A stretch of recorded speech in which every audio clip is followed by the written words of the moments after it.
이렇게 위기를 해결하기 위해서 돈을 찍어내는 게 자꾸 양극화만 만들어내는 이런 시스템. 이게 어떻게 정상적인 시스템이냐. 고장난 시스템이고 고장난 돈의 실체지. 인위적으로 지금 화폐를 더 많이 발행할지 말지를 결정하지 못하는 유일한 한 가지가 뭐다? 바로 그게 비트코인이라는 것이죠.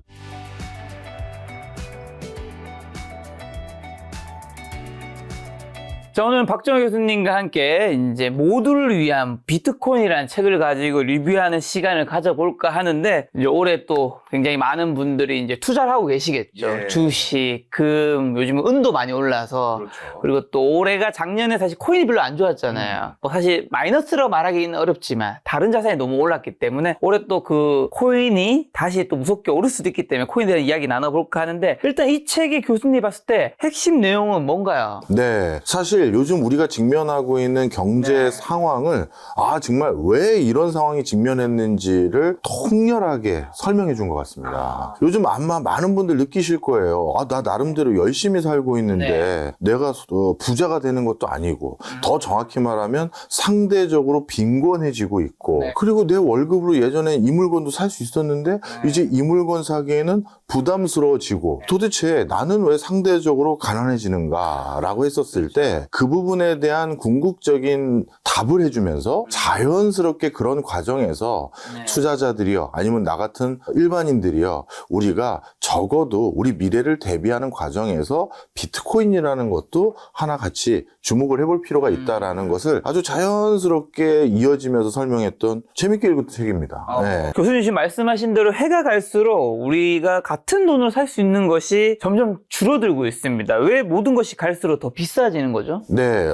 이게 굉장히 경제학적으로 어려운 질문을 아주 쉽게 던지셨는데요. 좀 몇 가지 이유가 있습니다. 일단 첫 번째로 우리가 사실 같은 물건을 사는 것들이 별로 없습니다. 우리가 가만히 보면요. 휴대폰 하나 업그레이드 했을 때 3년 전에 샀을 때보다 지금 샀을 때 휴대폰 가격이 얼마 더 비싸졌다. 우리는 휴대폰이라고 일반 명사로 부르지만 이 안에 기능, 성능 이런 것들은 훨씬 더 업그레이드 돼 있죠. 따라서 우리가 통상적으로 사는 물건인 옷, 음식, 기타 공산품 등등은 똑같은 일반 명사로 부르지만 그 과정에서 어떤 것들은 기능이 더 배가 되고 하면서 더 좋아졌기 때문에 거기에 대한 응당의 대가를 내는 게 일부 섞여 있고요. 좀 더 경제 원리를 가지고 설명드리면 경제를 돌리기 위한 어떻게 보면 아주 미미한 꼼수? 이렇게 표현드리고 싶어요. 꼼수? 네. 예를 들어서 저희 같은 경제학자들이 가장 무서워하는 건 인플레이션이 아니라 디플레이션이라면서요. 예, 정확히 알고 계시네요.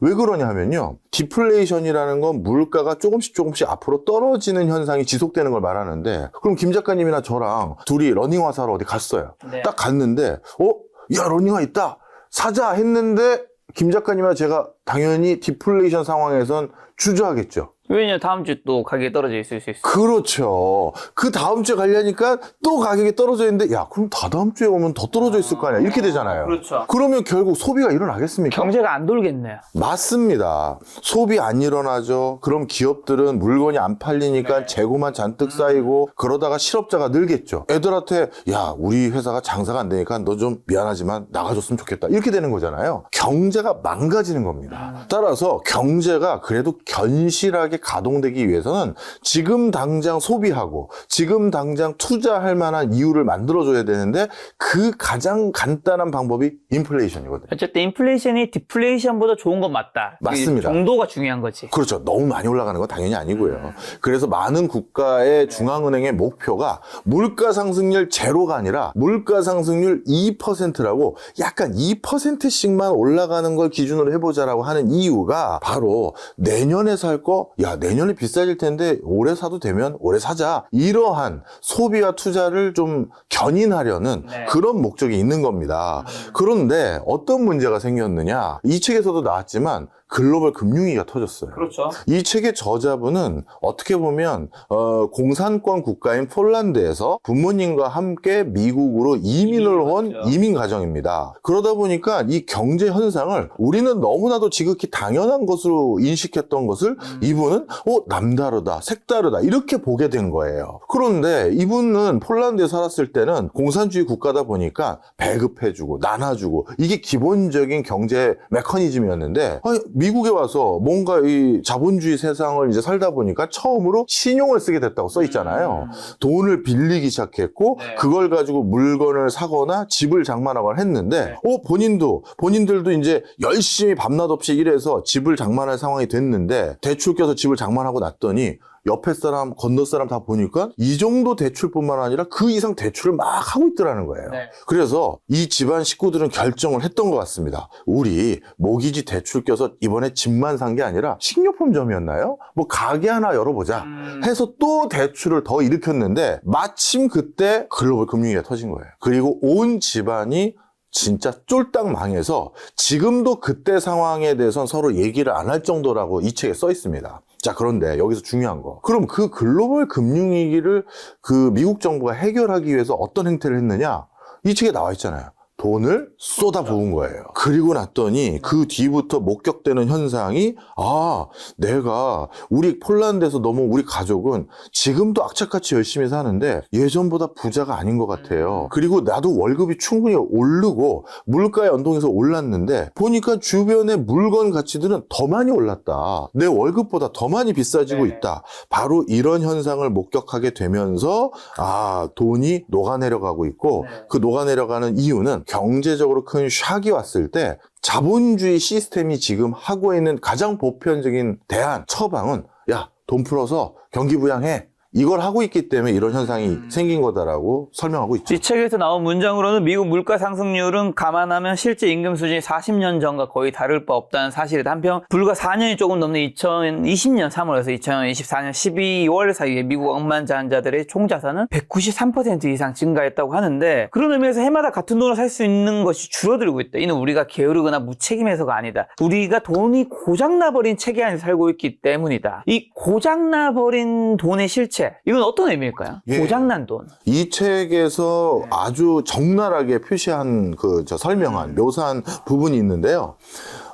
미국 정부가 경기가 안 좋아지거나 그래서 뭔가 문제가 생겼을 때 갑자기 이것에 대해서 어느 금융기관을 부도내거나 아니면 환부를 도려내는 일을 했다가는 여러 가지 정치적으로 또 부담이 되지 않겠습니까? 그래서 즉각적인 효과를 할 수 있는 가장 쉬운 방법이 돈을 푸는 건데 그 돈을 우리가 생각하는 것처럼 복잡한 의결사항이나 복잡한 절차를 거치는 게 아니라 숫자 입력해서 클릭하면 돈이 풀린다는 걸 묘사하고 있어요. 예를 들어서 연준이 국채를 발행해서 돈을 풀게 돼 있는데 그 국채를 의무적으로 사줘야 되는 건 미국의 시중 상업은행이다. 그러면 미국의 시중 상업은행이 그 국채를 사주고 또 돈을 더 그럴 때 융통해서 국채를 사야 되는데 돈이 모자르다 그러면 연준에 전화해서 얼마가 모자르냐 이런 것들을 숫자를 입력해서 그리고 엔터 치고 돈 보내드렸어요. 이게 화폐를 발행하는 행위의 유일한 거라는 거예요. 우리는 조폐공사에서 인쇄 쫙 하고 윤정기 돌려서 그렇게 화폐를 유포한다고 생각하는데 그거보다 훨씬 단순하게 컴퓨터에서 숫자 넣고 엔터 치면 화폐가 더 많이 발행해버린 세상이 됐다는 거죠. 진짜예요? 진짜입니다. 실제 요즘은 디지털로 결제하는 비중이 높아지다 보니까 실제 돈을 그렇게 많이 찍어낼 필요가 없어요. 이거는 약간의 정도의 차이만 있을 뿐이지 우리나라를 비롯해서 전 세계가 비슷비슷해지고 있는 상황입니다. 그런데 여기서 문제가 생겨요. 어떤 문제가 생기냐면 사실 고장난 시스템이라고 얘기할 수 있는 건 우리 같은 서민들이지 부자들은 이 시스템을 너무 좋아하는 거예요. 설명을 좀 드리면 갑자기 글로벌 금융위기나 코로나19가 터졌습니다. 경제 망가진대요.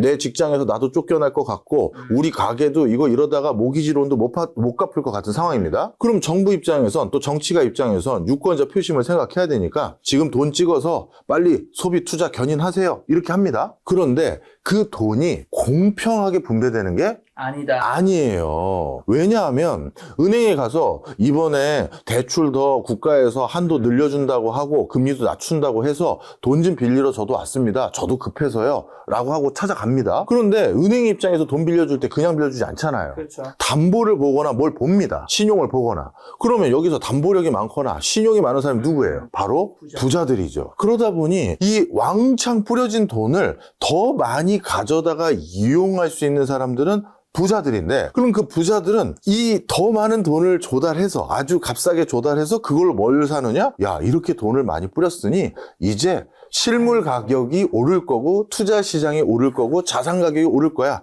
야, 건물 사야지, 주식 사야지, 코인 사야지, 금 사야지, 이렇게 적극적으로 투자를 한다는 거예요.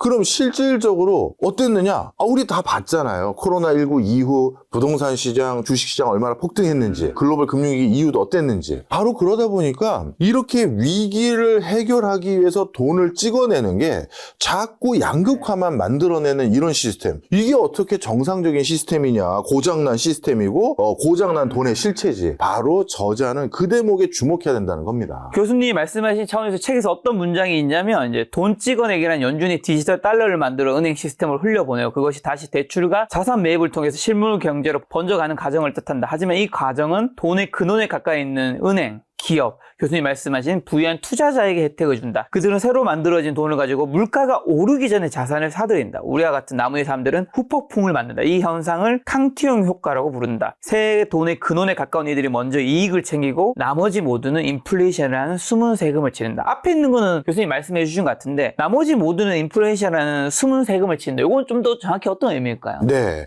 결국 세금이라는 건 실질적인 내 재산 중에 일부를 국가가 다시 가져가는 거 아니겠습니까? 네. 그러면 가만히 생각을 해보세요. 국가는 원래 국가도 국채를 통해서 갚아야 될 빚이 있습니다. 그런데 그 빚의 양이 지금 큰 위기가 터졌으니 어떻게 됐다? 국채를 더 많이 발행합니다. 그럼 국채를 더 많이 발행해서 그 자금을 조달해서 뭔가 국가도 갚아야 될 빚을 갚아요. 그런데 생각을 해보세요. 국가는 발권력을 가지고 있다 보니까 돈을 찍어서 자기 빚을 자기 스스로 갚을 수가 있죠. 그런데 돈을 더 많이 찍으면 그 돈의 가치는 어떻게 됩니까? 떨어지죠. 그러니 원래 실질적으로 나는 100만 원을 갚아야 될 게 있는데 그 100만 원이 없어서 100만 원 돈을 찍어서 그거를 민간에 갚으려고 주는 순간 그건 실질적으로 100만 원보다 가치가 떨어진다는 거죠. 그러면 100만 원보다 가치가 떨어지면 내가 국가에 돈을 빌려준 내 입장에선 100만 원 빌려줬으니 100만 원을 받았는데 이 100만 원 받은 순간은 이게 이 100만 원으로 옛날에 살 수 있는 물건들을 못 사게 된 거잖아요. 결국 나는 내 재산 가치가 일부 유실됐으니 이건 일종의 세금 아니냐. 바로 인플레이션이라는 과정에서 이걸 보이지 않는 세금이라고 부르는 맥락은 이런 맥락인 겁니다. 저 책에서 또 이 물가 상승은 인플레이션의 결과이지 원인이 아니다. 진짜 문제는 끝없이 팽창하는 화폐 공급이다라는 코멘트 하는데 이게 무슨 말이에요? 네, 이것도 좀 설명을 드릴게요. 원래 화폐를 어느 정도 양으로 찍어내냐 하는 거에 있어서 몇 가지 근거들이 있는데 그 중에 하나가 경제 성장률입니다. 우리가 화폐를 언제 쓰냐 하면 경제활동할 때 쓰잖아요. 물건 살 때 쓰기도 하고 물건 사고 판 과정에서 내가 돈을 벌면 그걸 화폐 형태로 저장하기 위해서 화폐를 쓰거든요. 근데 경제가 성장해서 화폐가 필요한 요소가 더 많아졌어요. 그럼 그걸 그만큼 똑같이 뒷받침해줘야 경제활동이 원활하게 돌고 화폐 가치도 이전과 똑같은 수준을 유지할 거 아니겠습니까? 그런데 이게 참 여기서 맥락이 이상해지는 게 경제가 어려워져서 이 경제가 어려워진다는 건 대표적으로 경제 성장률이 떨어지는 상황인 또는 실질적으로 마이너스까지 코로나19 때 그랬으니까요. 그때까지 이렇게 떨어지는 상황이니 야 이거 경제 살려봐야겠다 하면서 그때 화폐를 더 많이 발행합니다. 그럼 원래 통상적으로 화폐 발행이라는 건 경제가 성장하는 만큼 비슷하게 발행을 해야 화폐 가치가 유지되는 건데 화폐를 찍어낸 걸 먼저 해서 지금 마이너스 경제 성장률을 살려보겠다라고 하면 시중에 내 주머니 김 작가님 주머니에 돈은 생겼으니 이걸로 주전부리라도 하자 아니면 물건이라도 사자 투자라도 하자 해서 돈은 쓰여요. 그런데 돈은 먼저 쓰였는데 경제 성장률은 아직 거길 못 따라가니 상대적으로 화폐 가치는 점점 떨어지고 그 과정에서 시스템적으로 문제가 되고 있는 것을 지적하고 있는 부분인 거죠. 자, 이처럼 물가는 오르는데 임금은 제자리인 현실에서 단순히 저축만 고집하는 거는 왜 가장 위험한 선택이 되는 걸까요? 여전히 예금 적금을 좋아하시는 분들이 여전히 있긴 하죠. 네, 방금 제가 말씀드린 거랑 똑같아요. 자, 그럼 이렇게 생각하시는 분도 계실 거예요. 이 책의 저자도 그걸 똑같이 얘기했는데 예를 들어서 아니 그럼 교수님 결국 돈을 먼저 뿌려서 그걸로 소비와 투자가 살아나서 다시 경제 성장률이 반등하면 그럼 경제 성장률만큼 화폐를 발행한 꼴이 결국은 되는 거 아닙니까? 이렇게 생각하실 수가 있는데 문제는 앞서 말씀드렸잖아요. 우리가 깡티용 효과라고 돈을 먼저 경제 성장률보다 먼저 뿌리잖아요. 그럼 그 돈은 원래 담보력을 많이 가지고 있는 사람에게 더 많이 흘러가거나 원래 신용, 크레딧이 좋은 전문직이라든가 고소득자에게 먼저 흘러 들어가거나 아니면 이런 정책의 이해도가 높은 경제 관료, 경제 전문가들 이런 사람들 돈의 주머니에 먼저 활용될 가능성이 높습니다. 그럼 그 사람들은 이 돈을 활용해서 먼저 경제가 활성화되기도 전에 경제 활성화됐을 때 가격이 반등할 것들을 미리 알고 투자를 할 수 있게 되는 거거든요. 그러다 보니까 이 과정에서 적극적으로 돈을 운용하는 게 아니라 돈에 대한 대가로 이자만 지급하는 정기 예적금은 상대적으로 내 재산 가치를 떨어뜨리는 일이 되는 거다.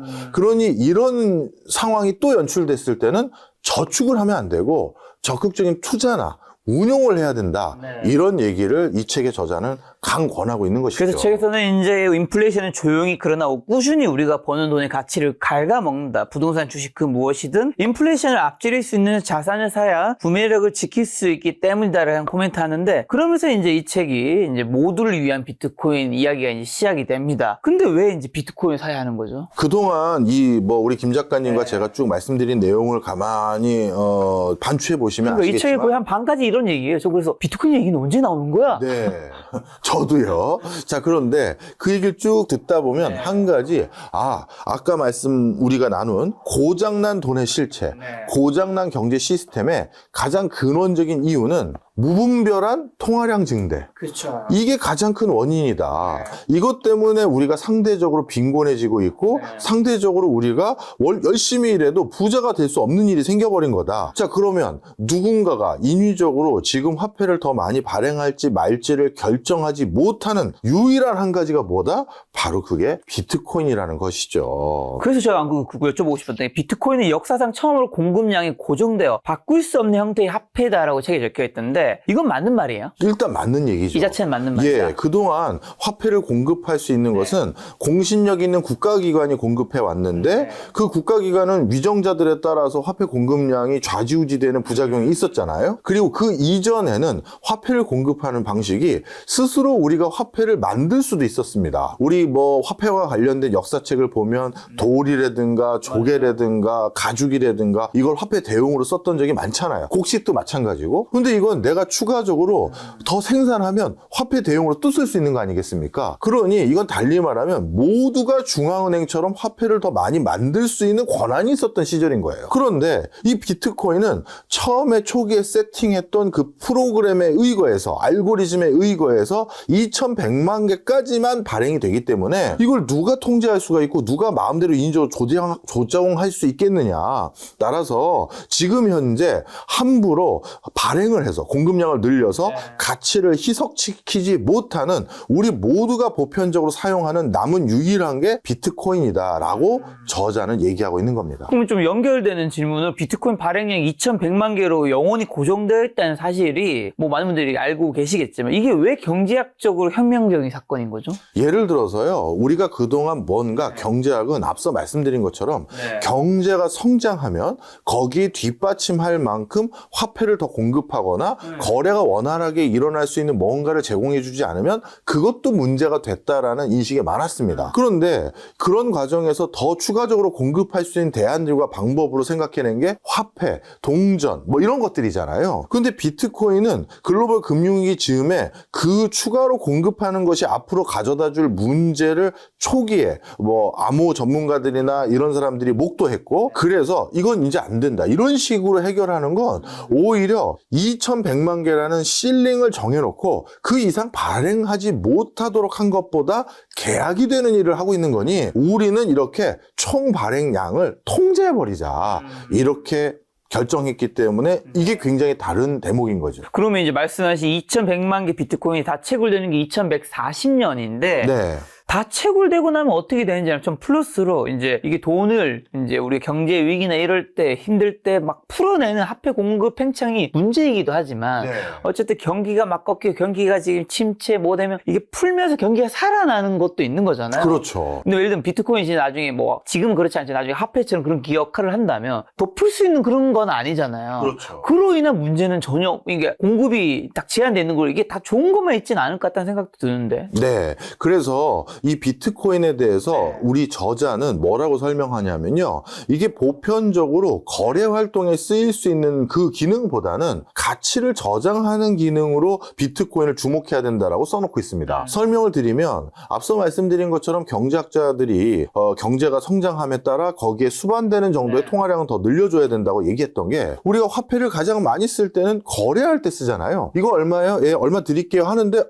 화폐가 모자라서 제가 오늘 못 사겠네요. 그러면 이게 경제적으로 병목 현상이 생기지 않겠습니까? 그런데 비트코인은 2100만 개로 딱 한도가 정해져 있기 때문에 계속해서 경제 성장이 일어나고 인류가 점점 더 경제 활동을 많이 하는 것들을 뒷받침하기에는 적합하지 않다고 생각하는 거예요. 그런데 그런 거는 기존 화폐로 쓰시고 대신 기존 화폐가 못하고 있는 게 뭐다? 가치 저장 기능이 안 되는 거죠. 우리 예를 들어서 30년 전에 10,000원하고 지금 10,000원은 와 다르잖아요.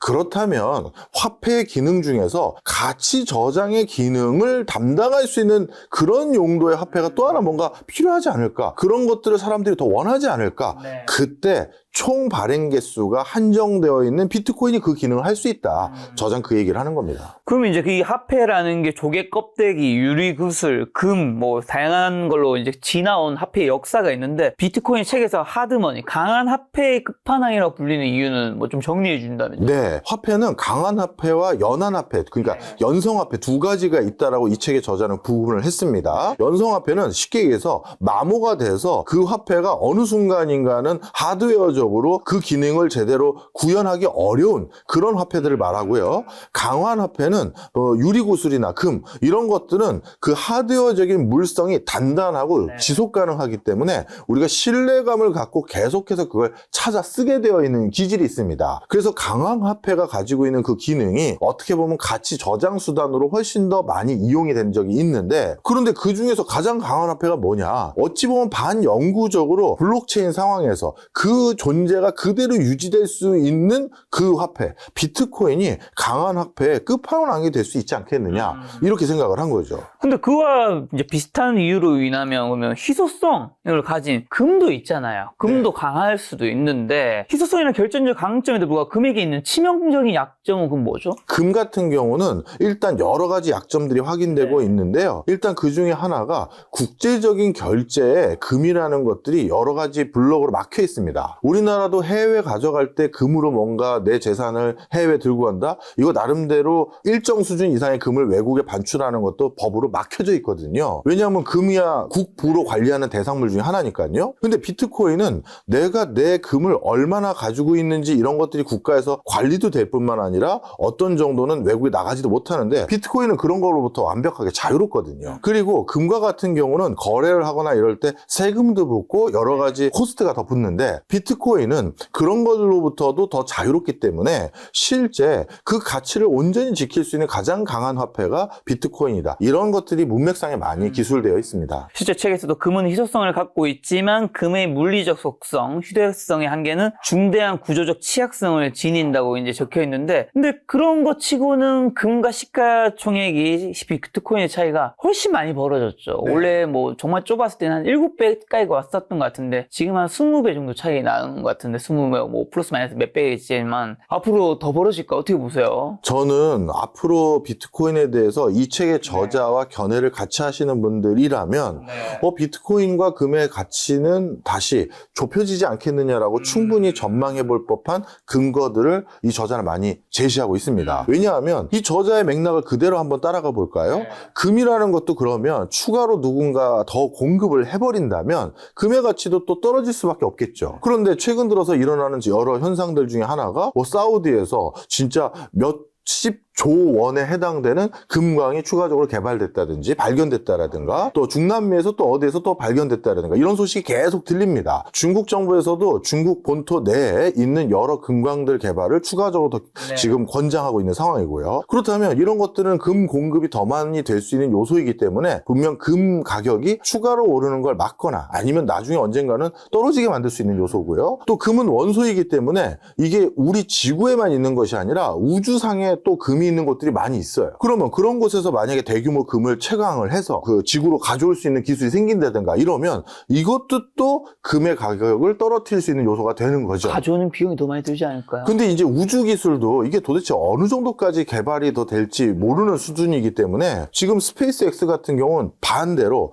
1kg짜리를 우주 대기권까지 올렸는데 500불밖에 안 내거든요. 그러면 1kg짜리 금이 500불이냐? 아니잖아요. 그 이상이잖아요. 그럼 반대로 가지고 올 때도 상당히 저렴하게 금의 가치보다 저렴하게 가져올 수도 있는 것이니까요. 바로 그런 여러 가지 맥락들 속에서 이게 나중에 금도 추가적으로 공급될 수 있는 여지가 있는데 비트코인은 정말 알고리즘 상에서 2100만 개가 맥스이다 보니 아마 저자는 그래서 비트코인에 대해서 모두를 위한 게 사실은 비트코인입니다. 이렇게 얘기하고 있는 걸로 보여집니다. 자, 이제 조금씩 더 어려운 질문인데 중앙 통제 기관이 없는 비트코인 네트워크는 어떻게 전 세계 수만 대의 컴퓨터를 통해 스스로 정직함을 증명하는 거죠? 말 그대로요. 비트코인을 우리가 믿고 사용할 수 있는 방법은 전 세계 수만 대의 컴퓨터에 비트코인의 거래 내역과 비트코인을 누가 얼마나 가지고 있는지를 모두 동일한 장부에 동시에 기입하도록 만든 시스템. 이것 때문에 우리가 믿을 수 있다라는 겁니다. 제가 이걸 책의 저자도 이 블록체인에 대해서 설명을 열심히 해주려고 아주 쉬운 예들을 참 많이 해주셨더라고요. 그런데 오늘은 앞에 계신 분들은 그 책의 저자의 얘기를 들으실 수 없으니까 간단히 제가 설명을 해드리면요. 예를 들어서 블록체인이라는 걸로 비트코인을 관리한다고 하잖아요. 이게 체인입니다. 이 체인이 둥그렇게 돼 있어요. 그런데 제가 뭔가 거래를 하나 하잖아요. 그 거래를 김 작가님께 비트코인을 하나 보냈습니다. 그럼 비트코인 하나를 김 작가에게 보냈다는 그 내용을 여기 검은색으로 표시를 해서 그걸 이 체인 안에 고리에 껴놓습니다. 그러면 저에 있던 비트코인이 김 작가에게 갔어요. 근데 그 다음에 김 작가님은 그 비트코인을 가지고 또 이걸 가지고 다른 걸 뭘 했습니다. 그럼 그 거래 내역이 또 여기다 쓰이겠죠. 그런데 장부라는 것은 기업을 운영해 보신 분들은 아시겠습니다만 그걸 누가 조작하거나 다른 사람 몰래 위변조를 하기도 하고 해요. 그런데 이거는 체인에다가 각각의 거래 내역이 전개된 거를 다 끼워서 구슬처럼 이걸 쭉 만들거든요. 그럼 이 중간에 있는 걸 위변조하려면 이 앞뒤에 있는 구슬을 다 빼다가 그걸 바꾸거나 이렇게 해야 되는데 그게 실질적으로 이 체인 형태로 관리하기 때문에 불가능하다는 거고, 그리고 이 블록체인 형태로 누가 중간에 살짝 빼가지고 위 변조를 하지 못하도록 블록체인으로 만든 이 장부를 누구 한 사람이 가지고 있는 게 아니라 전부가 가지고 있기 때문에 이거는 누구도 믿을 수 있는 시스템이다. 이게 바로 이 전 세계 수만 개의 컴퓨터의 노드로서 이걸 정직함을 증명할 수 있다라고 얘기한 이유가 바로 그건 거죠. 그리고 또 작업 증명이라는 메커니즘이 단순히 에너지를 쓰는 것이 아니라 비트코인을 해킹 불가능한 암호화된 에너지 벽으로 만드는 원리는 뭔가요? 설명을 드리면 비트코인을 유지하는데 에너지를 쓰는 것들에 대해서 많은 사람들이 이게 비효율성 아니냐라고 얘기를 하는데 저자는 그게 그렇지가 않고 에너지를 써서 이 장부를 관리 감독하는 일종의 시스템이 만들어졌기 때문에 암호화된 에너지를 기반으로 장부가 업데이트되고 다 같이 공유화되는 일종의 에너지 장벽, 이게 비트코인에 어떻게 보면 신뢰감을 부여하는 하나의 가장 결정적인 기술 메커니즘이다라고 설명을 하고 있는 거죠. 그리고 또 베네수엘라나 레바논처럼 화폐 가치가 폭락한 나라에서 비트코인은 왜 단순한 투자가 아닌 생명줄로 작용하는 거죠? 저도요. 이 베네수엘라도 직접 가봤고 레바논도, 가보셨어요? 네, 레바논도 가봤던 사람으로서 이렇게 화폐 가치가 폭락을 하잖아요. 그러면 그 사회의 뭐랄까요? 지도층, 그다음에 그 사회 부자들은 아무 영향을 안 받습니다. 재산의 상당 부분이 어차피 달러로 돼 있거나 실물로 되어 있기 때문에 자국 화폐 가치가 폭락해서 인플레이션이 어마어마하게 유발된다 하더라도 특별한 데미지를 많이 받지도 않아요. 레바논도 그렇고요. 베네수엘라도 그랬고 제가 갔었을 때 부자들이 사는 동네를 가봤습니다. 가난한 사람이 사는 동네를 가봤고요. 근데 가난한 사람들이 사는 동네는요. 예를 들어서 제가 모두를 위한 비트코인 이 책을 사기 위해서 서점을 갔습니다. 가난한 동네는 서점에 이 모두를 위한 비트코인 책의 가격이 전출지가 한 30장이 붙어 있어요. 왜? 가격이 계속 오르니까 전출지에 가격도 오른 거 또 붙이고 또 붙이고 또 붙이고 또 붙이고 또 붙인 거예요. 심지어 제가 아르헨티나 갔을 때는 오전의 우유 가격과 오후 우유 가격이 달랐어요. 전출지가 그 사이에 또 붙은 거예요. 아 이거 뭐냐 했더니 그래서 내가 오전에 사서 가져가라고 했잖아 라고 그 편의점 아저씨가 얘기를 할 정도예요. 그런데 부자 동네 가봤습니다. 근데 베네수엘라도 그렇고 레바논은 좀 달랐지만 베네수엘라로 말씀드리면 부자 동네 갔더니 코스트코를 그대로 옮겨놨어요. 플로리다에서 아침에 누가 코스트코에서 장을 다 봐서 부자 동네에 마트에 그걸 꽉 채워놓은 거예요. 대신 이 부자 동네에 있는 그 편의점, 그 마트에서 달러? 그걸 그렇죠. 달러로 사는 거예요. 그러다 보니 결국 돈 있는 사람들은 달러도 충분히 있기 네. 때문에 아무 피해를 안 보는데 네. 서민들만 모두 다 이게 어떻게 보면 달러 구경하긴 하늘의 별 따기고 본인들 자국 화폐로만 월급을 받고 그걸로 생활하니 생활비가 점점 모자라지는 거예요. 그런데 그때 비트코인으로 만약에 가치를 저장하는 새로운 수단을 활용하게 될 경우 당연히 이게 생명줄이죠. 자, 그리고 또 비트코인 국경 인정을 넘어 누구에게나 평등한 허가 필요 없는 시스템의 이유는요? 네, 바로 이게 중요한 겁니다. 네. 앞서 말씀드린 것처럼 금이라든가 다른 희소성이 그래도 있는 것들에 대해서는 이분은 어렸을 때 폴란드에 살았기 때문에 갑자기 국가에서 권위주의적인 국가에서 재산을 몰수하거나 배당 줬던 내용을 바꾸거나 해서 재산 가치가 급변하는 상황들을 목격한 바가 있습니다. 그리고 그런 것들을 피해서 미국으로 넘어온 건데 그런데 미국이라든가 다른 나라도 또 갑자기 국가 공권력에 의거해서 자신의 재산적 가치가 축소되는 행위를 안 하겠어요? 그러면 야, 이 나라 정부가 아무리 봐도 결국 내 재산 가치를 크게 유실시키는 통화정책, 재정정책 아니면 강제 조치를 할 수도 있겠다. 이렇게 했었을 때 내 재산을 아주 손쉽게 해외로 넘겨놓거나 다른 데로 보내거나 또 거기에 저장 관리시킬 수 있는 유일한 대안은 현재 공신력 있는 공권력의 관리체계에서 벗어나 있는 비트코인이다라고 하면서 이거는 허가를 받을 필요가 없지 않냐. 그러니 누구나 평등하고 하고 싶은 대로 할 수 있는 그런 일종의 금융 시스템이다. 이렇게 설명하고 있는 겁니다. 이 책에서 좋은 강한 화폐 6가지 속성이 내구성, 휴대성, 대체 가능성, 황금성, 희소성, 분할성을 얘기하던데 그럼 비트코인은 이 기준에 적합한 거예요? 그렇죠. 앞서 말씀드린 것처럼 내구성,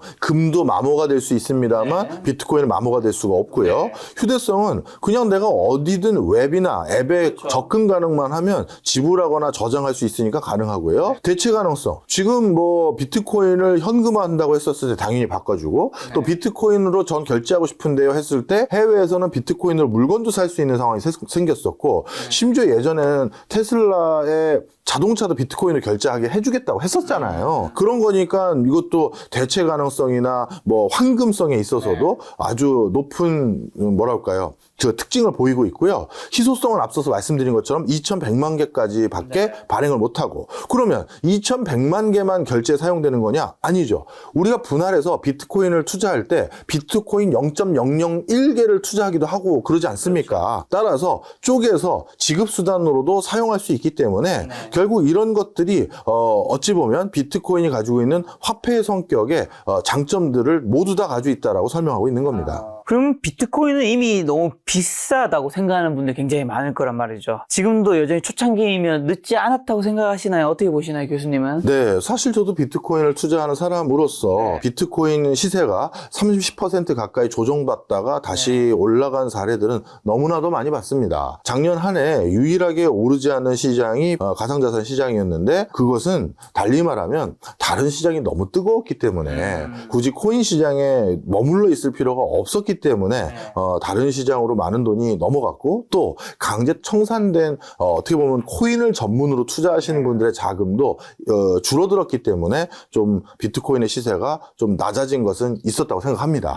하지만 이미 가상자산 시장에 체류하고 투자하고 있는 유권자 숫자가 상당히 많아진 시점에서 미국을 비롯해서 우리나라 그리고 각국 정부의 수뇌부들이 선거가 있을 때마다 가상자산 시장에 대해서 뭔가 진흥하기 위한 정책들을 계속 내놓을 가능성이 높습니다. 그러다 보니 비트코인의 시세는 우상향할 가능성이 그런 차원에서도 더 높고요. 또 한 가지는 지금 전 세계적으로 비트코인을 가장 많이 가지고 있는 사람들은 사람이 아니라 국가입니다. 그런데 국가들이 지금 처하고 있는 상황이 재정 적자가 누적돼서 이것도 고민이 많거든요.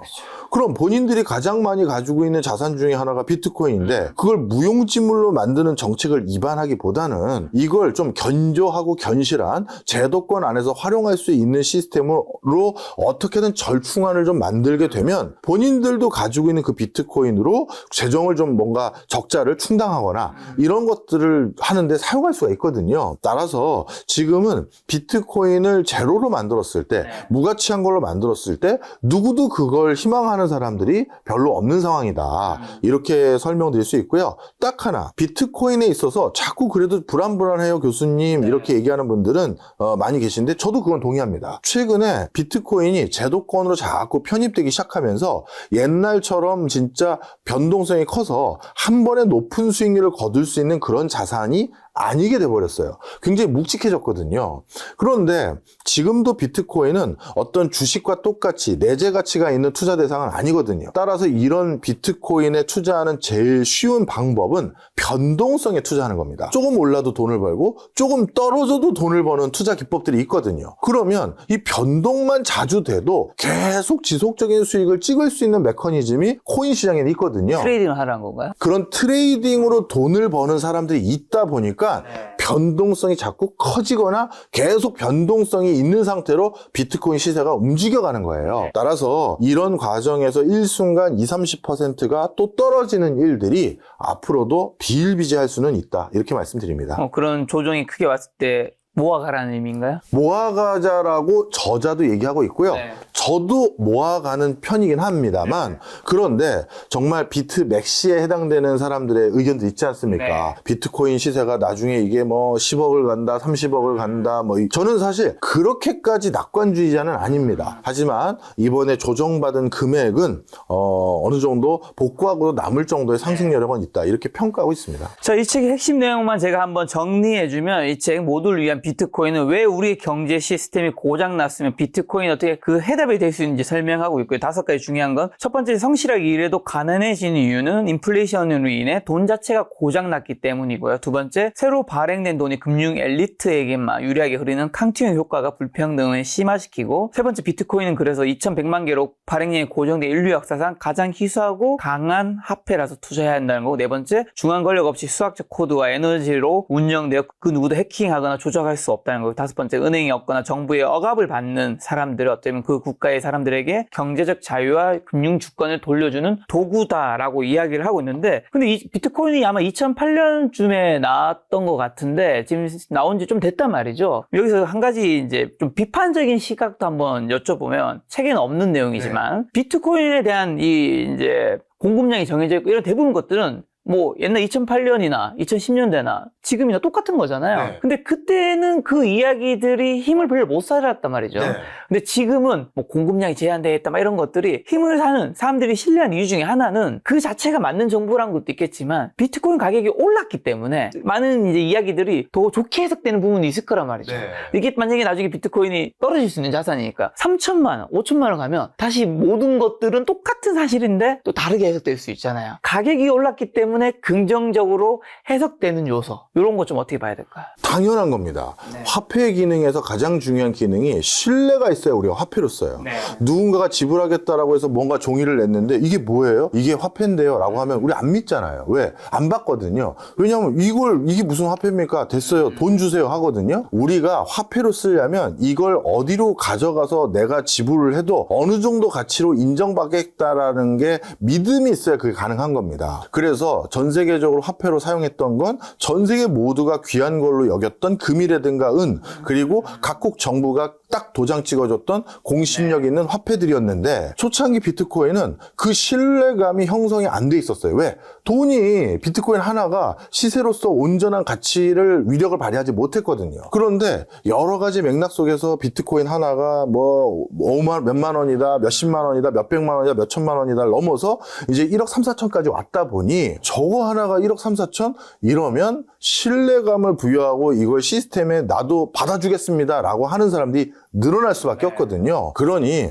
비트코인 시세가 올라가면 올라갈수록 거기에 대한 신뢰감은 더 많이 부여돼서 그게 화폐로 기능할 가능성은 훨씬 더 높아지는 겁니다. 자, 마지막으로 교수님에게 그럼 비트코인은 뭐라고 생각하시나요? 짧은 평으로 한다면? 비트코인은 저는 솔직히 우리 현대 금융 경제 시스템이 만들어낸 일종의 괴물이었는데, 이 많은 사람들이 피눈물을 흘리고 난 뒤에 두 번 다시 글로벌 금융위기라든가 또 코로나19처럼 대규모 유동성 공급으로 인해서 내 재산 가치가 유실되는 일을 다시는 겪지 않겠다는 사람들은 이 괴물과 손을 잡았다, 이렇게 말씀드리고 싶습니다. 알겠습니다. 교수님과 함께한 이제 모두를 위한 비트코인 이 책을 보신다면 여러분이 비트코인에 대해서 궁금한 것들을 훨씬 더 자세히 알 수 있지 않을까 싶습니다. 오늘 만난 선생님 박정희 교수님이었습니다. 지금까지 소중한 시간 함께 해주셔서 정말 감사합니다. 오늘도 김 작가였습니다. 고생 많으셨습니다. 고맙습니다.